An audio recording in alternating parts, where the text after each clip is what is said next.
Hey everybody, it's Ricardo, and we are here at the D.I.C.E Summit in Las Vegas, and I'm standing with Pete Hines, who's product manager for Fallout 3, and that seems to be the game that never ends. So what do you want to tell us about what we're seeing here today?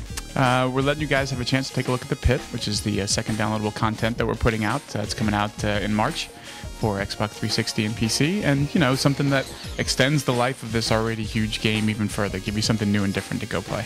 So Pitt obviously refers to Pittsburgh in happier times.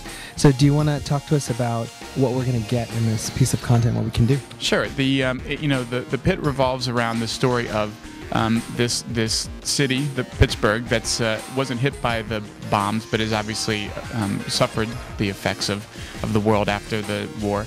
And basically it's a slave pit, and there's this conflict between the slavers and the slaves, and you get pulled into it, and you have to decide which side do you sympathize with. It's about this cure that somebody thinks that they found for mutation, which obviously in the world of Fallout is pretty important, and you really have to decide who you're going to side with, who you're going to believe. And it's designed to be morally ambiguous, and it's more of the kind of Fallout experience that you might expect from the original game, whereas Anchorage was a bit more actiony, and intentionally so. This one goes back to more of the big quest where you kind of get to decide your path through it and how you want to play. Are you going to try and talk your way through situations or fight your way through which side you want to join with, that kind of thing.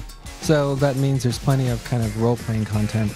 Is there any new content in terms of weapons, items to pick up, things of that nature? Absolutely. We've got some new weapons, new creatures. So these creatures, the Trogs, which are these mutated creatures that have come out of the mutation and the radiation that exists in the pit. So the humans turn into these really gross-looking creatures that'll attack you in certain parts of the pit.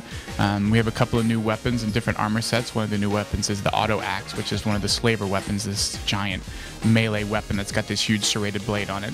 Now, as far as length, you mentioned it's not it's not like a full-fledged expansion pack, but it seems pretty meaty from what we've seen so far. Yeah, we want to give something that gives folks a good value for their money. It is 800 points, so something that adds 4 or 5 hours of new gameplay, gives you a lot of stuff to see and do, and really adds to your existing experience. You can play it at any point during the game, so whether you have a brand new character you started with or a character you've been playing with for 50, 60 hours, you can go into this content, play it, and keep playing Fallout 3.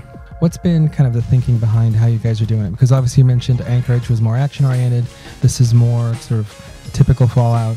Is there some kind of a master plan, or are you guys just doing what feels right? Yeah, we actually, think about the kinds of experiences we want to provide. We sort of look at, once we create Fallout, and then we, obviously spend the time, particularly towards the end of the process, playing our game a lot as part of playtesting, you start to see areas where we should do something that's like this, or we should provide another experience that's more like this. How do we do things that are new and fresh, but maybe build on or fill in gaps even in the kinds of experiences that we have in the original game? So, we do try and provide a mix between Anchorage, which was more actiony, with the Pit, which has a very different feel, very industrial, versus the snow of Anchorage. And then, the next one we're doing, Broken Steel, which tells the story of what happens in the game after the main quest. It takes place in D.C., but you get to see the world kind of as it's been changed by the effects of the main quest, and gives you more stuff to do there. So each one of these is kind of designed to both work together, but to provide a very different kind of experience.